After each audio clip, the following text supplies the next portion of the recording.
Le problème, c'est que les gens veulent bosser moins et gagner plus. On marche sur la tête. Cette phrase, on l'entend souvent dans la bouche de dirigeants ou managers. Et je comprends la logique. J'ai moi-même été entrepreneur et pendant des années, j'ai eu le même mindset.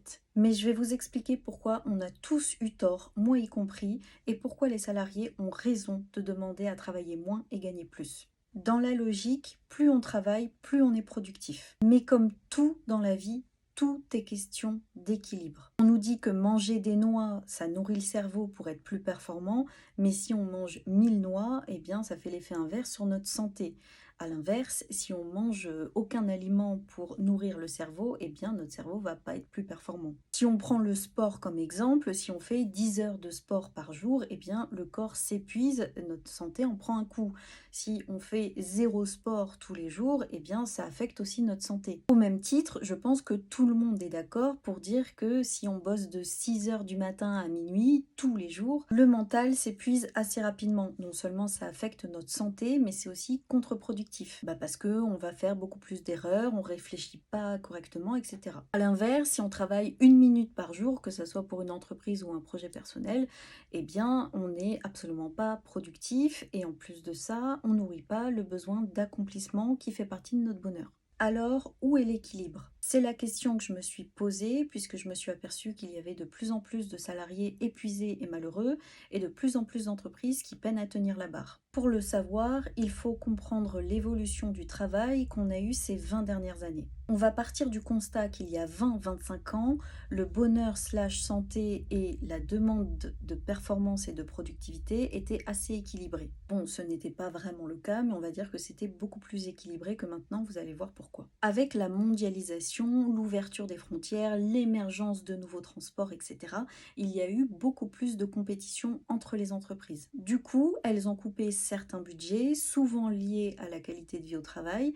elles ont réduit les effectifs et ont demandé à leurs salariés une intensification du travail. J'entends par là pas forcément des horaires supplémentaires, mais on a mis en place un management durci avec moins d'autonomie. On a demandé un don de soi supplémentaire aux employés pour qu'ils soient plus performants et pour rester compétitifs. Il y a eu quasi en même temps la réduction du temps de travail à 35 heures. Les entreprises ont pris peur dans ce contexte de mondialisation et ont réduit encore un peu plus les budgets, ont réduit les effectifs, ont demandé encore un peu plus à leurs salariés à travers un management encore plus dur. Puis il y a eu l'émergence des nouvelles technologies où l'information circule à tout va avec les smartphones, Internet, etc. Ce qui a engendré des clients beaucoup plus exigeants. Les entreprises ont alors mis une pression supplémentaire aux employés pour répondre aux demandes des clients. Avec l'émergence des boutiques en ligne, il y a eu encore plus de compétition entre les entreprises. On coupe les budgets, on réduit les effectifs, on intensifie le travail. La crise sanitaire de 2020 arrive, les entreprises flippent à mort, ce qui est compréhensible, mais qu'est-ce qu'elles ont fait?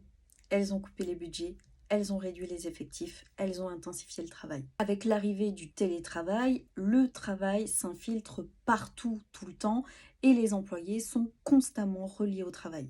On est dans un contexte difficile, hein. On a besoin que vous soyez corporate, vous pouvez bien nous aider en travaillant un petit peu plus le week-end, en arrêt maladie ou en vacances quand même. Et l'intensification du travail s'est vue aussi dans les métiers non digitaux. Pourquoi tu as été aux toilettes 10 minutes au lieu de 5? T'as pas déjà pris un café tout à l'heure? On a du boulot là, hein. À tout ça, vous ajoutez le fait que les écrans détruisent notre santé mentale et physique. Ça nous fait mal aux yeux, au dos, aux muscles, ça réduit notre concentration et ça augmente notre charge mentale. Paradoxalement, les communications s'améliorent de manière stupéfiante, mais les relations sociales, elles, s'appauvrissent. Ce qui joue encore une fois sur notre santé, notre bonheur. En plus de tout ça, vous ajoutez l'inflation, le contexte de guerre, le réchauffement climatique, la crise sanitaire, etc. Et tout ça, malheureusement, ça joue sur notre bonheur puisque le travail n'est qu'une petite partie de notre bonheur.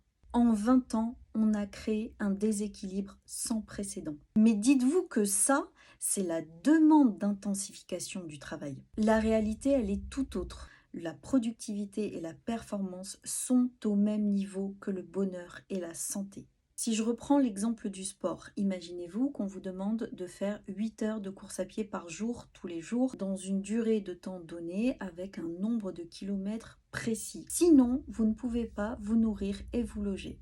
Qu'est-ce qui se passe? Le premier jour, on y arrive par miracle, on est trop fier de soi. Le lendemain, c'est très dur, mais on fait tout pour y arriver. Après tout, on n'a pas le choix, on est obligé pour se nourrir et se loger. Les jours passent, les muscles font mal, la fatigue est intense. Avec toute la meilleure volonté du monde, on n'arrive pas à être performant comme demandé. Mais on continue pour survivre. Et puis un jour, le corps lâche. Durant tout ce temps, la santé a dégringolé au même niveau que la performance. Si cette situation de santé physique vous paraît logique, eh bien, il en est de même pour la santé mentale. Et c'est exactement ce qui est en train de se passer dans le monde du travail.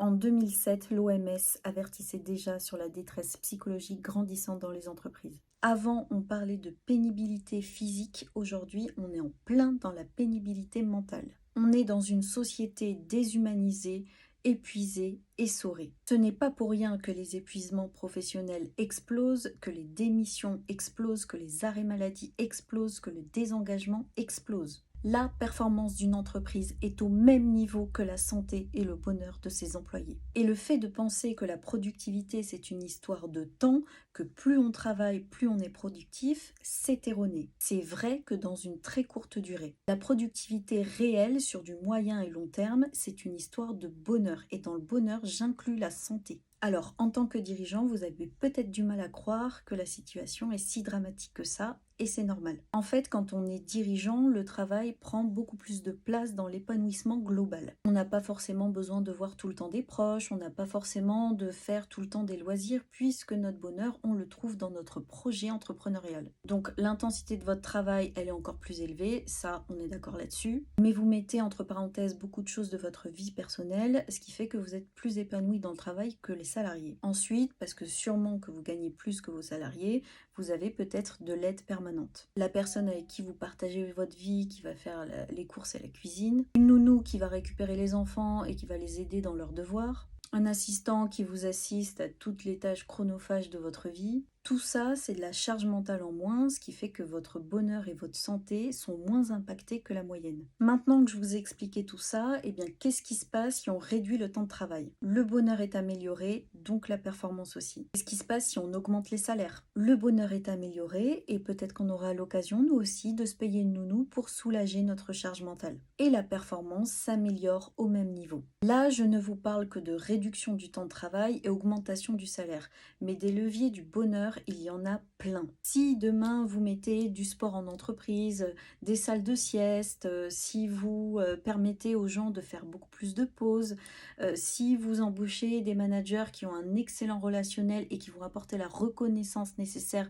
dont on a besoin dans notre bonheur, des leviers, il y en a énormément. Et certains ne demandent aucun budget. Imaginez quelle performance vous pourriez avoir, puisque vous rééquilibrerez le bonheur et la performance. Je m'appelle Laura Belleconde. J'ai fait un travail de recherche sur la corrélation bonheur-performance, c'est-à-dire que je me suis intéressée aux besoins fondamentaux des individus au travail qui ont muté avec toutes les multiples évolutions qu'on a eues dans le monde du travail et aux conséquences sur les performances individuelles et collectives au sein des organisations. J'ai développé une solution d'audit et de pilotage de la transformation positive et de la performance sociale afin que chaque entreprise rééquilibre son modèle de travail en fonction de notre temps. Notre modèle est resté bien trop statique avec toutes les mutations qu'on a eues. Mon but, c'est que les employés soient beaucoup plus heureux et en bonne santé, et c'est intimement lié avec l'écologie et l'environnement, et que les entreprises soient beaucoup plus performantes. La clé, c'est le bonheur et la santé. À partir du moment où vous comprenez ça,